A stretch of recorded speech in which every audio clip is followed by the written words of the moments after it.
सोचिए, आप रूस के उराल पर्वतों में हैं। बर्फ, ठंड और सन्नाटा। आप टेंट में सो रहे हैं। अचानक नींद खुलती है। कोई बाहर है। आप टेंट को चाकू से काटते हैं। बिना जूतों के, बिना कोट के -30 डिग्री में बाहर भागते हैं। हाथ कांप रहे हैं। ठंड इतनी है कि आप अपनी ही उंगली का टुकड़ा मुंह में डाल लेते हैं। यह कोई फिल्म नहीं, यह है 1959 की वह घटना, Dyatlov pass incident. No experience trekkers. एक रात में कैसे मारे गए? टेंट अंदर से क्यों कटा? और शवों की आंखें और जीभ क्यों गायब थी? आइए जानते हैं दुनिया की सबसे डरावनी ट्रैकिंग कहानी। ट्रेकर्स कौन थे? 23 जनवरी 1959 रूस के स्वेरदालोव्स्क शहर से 10 युवा ट्रेकर्स निकले। लक्ष्य था ओटोर्टेन पर्वत, उराल की सबसे ऊंची चोटियों में से एक। टीम लीडर था 23 साल का इगोर डायटलोव, एक्सपीरियंस ट्रेकर और इंजीनियरिंग छात्र। बाकी सदस्य Yuri Doroshenko 21, Yuri Krivonischenko 23, Zinaida Kolmogorova 22, Lyudmila Dubinina 20, Rustem Slobodin 23, Nikolai Thibeaux-Brignolles 23, Alexander Kolevatov 24 और सबसे उम्रदराज सेम्योन जोलोतार्योव 38। 10वां सदस्य था यूरी यूदीन, लेकिन घुटनों में दर्द के कारण उसे वापस लौटना पड़ा। वो इकलौता शख्स था जो इस त्रासदी से बच गया। बाद में उसने कहा, मेरे दोस्तों के साथ कुछ बहुत बुरा हुआ। टेंट, पहला सुराग ट्रेकर्स ने वादा किया था 12 फरवरी तक वापसी।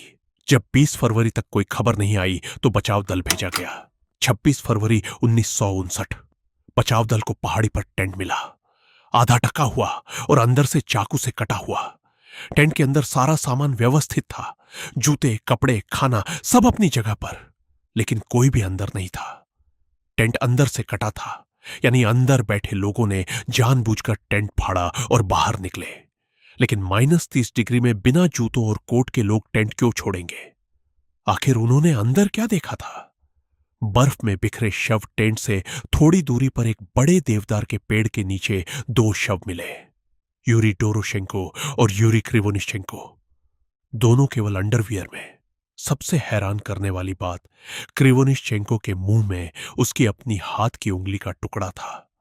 हाइपोथर्मिया में लोग गर्मी महसूस कर कपड़े उतार देते हैं, लेकिन अपनी उंगली काटना कोई आम बात नहीं। इसके बाद टेंट और पेड़ के बीच 3 और शव मिले, इगोर डायटलोव, जिनेदा कोलमोगोरोवा और रुस्तम स्लोबोडिन। तीनों हाइपोथर्मिया से मरे, लेकिन रुस्तम की खोपड़ी में छोटी सी दरार थी, मानो किसी चीज ने सिर पर वार किया हो। लेकिन 4 शव अभी भी गायब थे। मई 1959 में जब बर्फ पिघली तो एक नाले में 4 शव मिले, अलेक्जेंडर कोलेवातोव, निकोलाई थिबोक्सब्रिग्नोल, सेम्योन जोलोतार्योव और ल्यूडामिला डबिनिना। इनकी मौत हाइपोथर्मिया से नहीं हुई थी। निकोलाई की खोपड़ी इतनी बुरी तरह टूटी थी कि हड्डी के टुकड़े उसके दिमाग में घुसे हुए थे। जोलोतार्योव और डबिनिना की छाती बुरी तरह कुचली हुई थी। डॉक्टर ने कहा, ये चोटें किसी कार एक्सीडेंट के बराबर थीं। आंखें, जीभ और भौहें गायब। सबसे डरावनी बात, जोलोतार्योव और डबिनिना की आंखों की कोठरे खाली थी।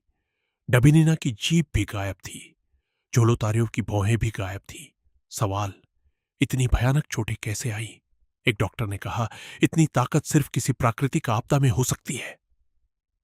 जांच में एक और चौंकाने वाली बात, कुछ शवों के कपड़ों में रेडिएशन के अंश मिले। सोवियत अधिकारियों ने कहा, मौत किसी अज्ञात प्राकृतिक बल के कारण हुई, लेकिन यह नहीं बताया कि वह बल क्या था और न ही रेडिएशन कहां से आया। जांच को टॉप सीक्रेट घोषित कर दिया गया। कंस्पिरेसी थ्योरीज थ्योरी 1, यति का हमला। कुछ लोगों का मानना है कि हिमालयन स्नोमैन येटी ने हमला किया, लेकिन कोई सबूत नहीं मिला। थ्योरी 2, गुप्त हथियार टेस्ट। 1960 के दशक में अमेरिका और रूस के बीच ठंडी जंग चल रही थी। हो सकता है ट्रेकर्स उसी जगह थे जहां रूस न्यूक्लियर या बायोलॉजिकल हथियारों का टेस्ट कर रहा था। रेडिएशन के अंश इस थ्योरी को बल देते हैं। थ्योरी 3, इंफ्रासाउंड तेज हवाओं ने इतनी कम फ्रीक्वेंसी की आवाज पैदा की कि दिमाग पर बुरा असर पड़ा। लोग पागल हो गए, टेंट काटकर भागे और ठंड से मर गए। थ्योरी 4, उल्का या गोले की रोशनी। उस रात आसमान में लाल रंग की गोल रोशनी देखी गई थी। कुछ लोगों का मानना है कि यह यूएफओ था। सोवियत सरकार ने इसे उल्का बताया। थ्योरी 5, भालू का हमला। लेकिन अगर भालू आया होता तो पैरों के निशान जरूर मिलते। वैज्ञानिक समाधान, स्लैब एवलांच थ्योरी। 2021 में दो स्विस वैज्ञानिकों जोहान गोम और अलेक्जेंडर पुचरिन ने इस रहस्य को सुलझाने का दावा किया।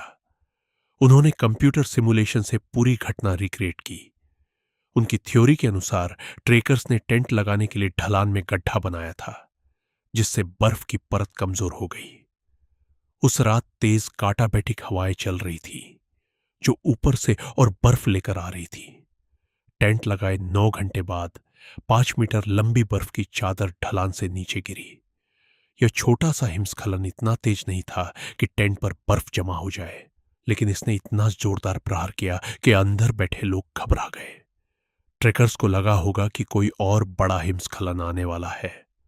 उन्होंने जूते और कोट निकालने की बजाय सीधा टेंट काटकर बाहर निकलना बेहतर समझा। वैज्ञानिकों ने यह भी बताया, ट्रेकर्स ने अपने स्की को बिस्तर की तरह इस्तेमाल किया था। जब बर्फ की चादर उन पर गिरी तो इसने उनकी छाती और सिर तोड़ दिए। सबसे दिलचस्प बात, इस रिसर्च में वैज्ञानिकों ने डिज्नी की मूवी फ्रोजन के एनिमेशन कोड और जनरल मोटर्स के कैडेवर टेस्ट के डेटा का इस्तेमाल किया। सवाल जो अभी भी बाकी है, लेकिन क्या यह थ्योरी सही है? सब नहीं मानते। कुछ एक्सपर्ट्स का कहना है कि उस ढलान का ढाल 30 डिग्री से भी कम था, जो हिमस्खलन के लिए काफी नहीं। और अगर हिमस्खलन हुआ भी तो उसके निशान क्यों नहीं मिले? दूसरा सवाल, टेंट से 1 किलोमीटर दूर जंगल में ट्रेकर्स ने आग जलाई थी। -30 डिग्री में उनके पास न कोट थे न जूते। वे दोबारा टेंट की तरफ लौटने की कोशिश कर रहे थे, लेकिन उनका रास्ता क्यों भटक गया? और सबसे बड़ा सवाल, रेडिएशन के अंश जो कपड़ों में मिले थे, क्या वे किश्तिम न्यूक्लियर डिजास्टर के कारण थे या फिर कुछ और? यह सवाल आज तक अनसुलझा है। खोलत स्याखल यानी डेड माउंटेन को स्थानीय मानसी लोग हमेशा श्रापित मानते रहे हैं। शायद उनकी बात सही थी। निष्कर्ष हम यह जानते हैं, 9 एक्सपीरियंस ट्रेकर्स उस रात बहुत डरे हुए थे। वे बिना जूतों के बर्फ में भागे। कुछ की मौत ठंड से हुई, कुछ की किसी भयानक चोट से, लेकिन हम ये नहीं जानते कि असल में उनके साथ क्या हुआ। हिमस्खलन थ्योरी सबसे मजबूत है, लेकिन यह सब कुछ नहीं समझाती। रेडिएशन, टूटी हुई हड्डियां, गायब अंग और वह डर जिसने 9 एक्सपीरियंस ट्रेकर्स को अपना दिमाग खोने पर मजबूर कर दिया। तो क्या आपको लगता है कि डायटलोव पास में सच में कोई अलौकिक शक्ति है, या फिर यह सिर्फ एक प्राकृतिक आपदा थी? कमेंट में बताएं। अगर यह वीडियो पसंद आया हो तो लाइक करें, शेयर करें और चैनल सब्सक्राइब करना मत भूलना। ऐसी ही और रहस्यमयी कहानियां आने वाली है।